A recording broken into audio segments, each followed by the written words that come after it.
आदाब इस्तकबाल, आप देख रहे हैं प्राइम डिबेट। मैं हूं आपके साथ अबू हुरैरा। दिल्ली तशद्दुद के बाद अब हालात पटरी पर लौट रहे हैं। इस बीच मरकज और अपोजिशन के बीच जबानी जंग जारी है। बीजेपी पार्लिमानी पार्टी की मीटिंग में दिल्ली तशद्दुद की गूंज सुनाई दी। वज़ीर-ए-आज़म मोदी ने अपोजिशन पर हमला किया। वज़ीर-ए-आज़म नरेंद्र मोदी ने कहा कि वो मुल्क के मफाद में काम कर रहे हैं, जबकि कुछ लोग पार्टी के लिए लड़ रहे हैं। उन्होंने कहा कि वो मुल्क के मफादात को पार्टी से ऊपर रखते हैं। इस मौके पर वज़ीर-ए-आज़म ने बीजेपी अरकान को इंसानियत और मोहब्बत आम करने की हिदायत दी। आज प्राइम डिबेट में वज़ीर-ए-आज़म नरेंद्र मोदी के मोहब्बत के पैगाम पर ही हम बात करेंगे कि आखिर दिल्ली तशद्दुद के बाद जिस तरह से इंसानियत और मोहब्बत और भाईचारे के पैगाम की बात कर रहे हैं, आखिर ये क्या इस वक्त इसकी जरूरत पड़ी, ये एक तरह से जरूरी था, या ये वज़ीर-ए-आज़म की मजबूरी थी? आज इसी को हम प्राइम डिबेट में तफसील से समझेंगे, लेकिन सबसे पहले ये रिपोर्ट देखिए।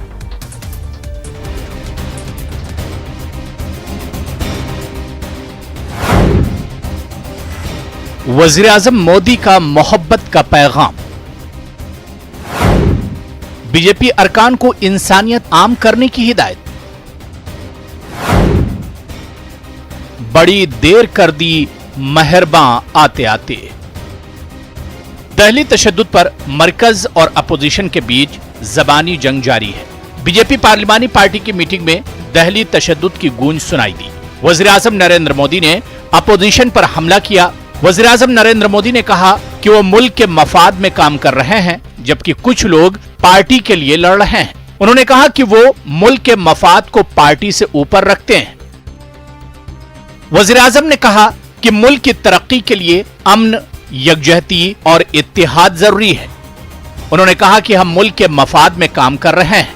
मुल्क का मफाद और पार्टी के मफाद की लड़ाई जारी है। वज़ीर-ए-आज़म ने कहा कि अपोजिशन पार्टी के मफाद में काम कर रहा है। इस मौके पर वज़ीर-ए-आज़म ने कहा कि हमारी पार्टी बीजेपी को मुल्क के मफाद में काम करना चाहिए। मुल्क में अमन और अमान बरकरार रखना पार्टी लीडरों की जिम्मेदारी है। वज़ीर-ए-आज़म नरेंद्र मोदी ने साबिक वज़ीर-ए-आज़म डॉक्टर मनमोहन सिंह का नाम लिए बगैर कहा कि कुछ लोगों को भारत माता की जय बोलने में दिक्कत होती है। उन्होंने बीजेपी अरकान पार्लिमान को नसीहत की कि वो अपने फराइज को सही तरीके से अंजाम दें। वज़ीर-ए-आज़म ने तकरीबन 15 मिनट तक मीटिंग की। इस मौके पर वज़ीर-ए-आज़म ने बीजेपी के अरकान पार्लिमान की क्लास ली। उन्होंने कहा कि आप पर 125 करोड़ लोगों की जिम्मेदारी है।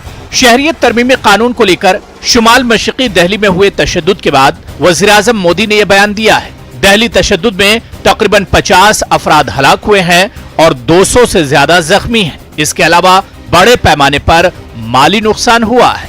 Bureau report, news 18 Urdu. तो एक तरफ दिल्ली में तशद्दुद बरपा हुआ, हालांकि दिल्ली तशद्दुद के बाद अब हालात पटरी पर तेजी से लौट रहे हैं और यह यूं कहा जाए कि एक तरह से तशद्दुद तो थम गया, लेकिन लोगों के दिलों में अभी भी डर और खौफ है और इस डर और खौफ को निकलने में एक लंबा वक्त लगेगा।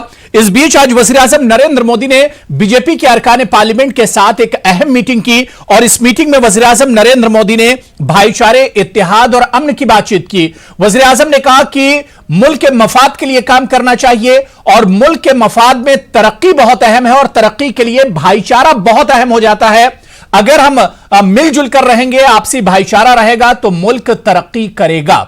अब सवाल यह उठ रहा है कि आखिर वज़ीर-ए-आज़म नरेंद्र मोदी को दिल्ली के भयानक तशद्दुद के बाद आखिर इस तरह का बयान देना एक तरह से मजबूरी है या इसे जरूरत समझा जाए? आज इसी को हम समझने की कोशिश करेंगे।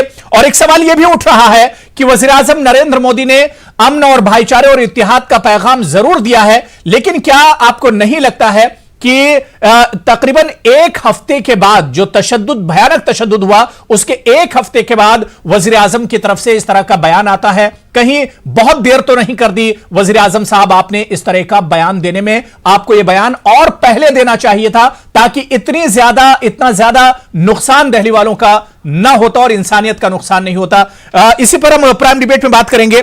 बहुत खास मेहमान मेरे साथ जुड़े हुए हैं। अपने मेहमानों का आपसे तारुफ करा देता हूं। मेरे साथ अब्दुल खलीक जी रुकने पार्लियामेंट है कांग्रेस के, मेरे साथ जुड़ चुके हैं। महेश वर्मा जी लीडर हैं बीजेपी के, घनेंद्र भारद्वाज जी स्पोक्सपर्सन है आम आदमी पार्टी के, दिल्ली से जुड़े हुए हैं, और डॉक्टर समीर दलवाई जी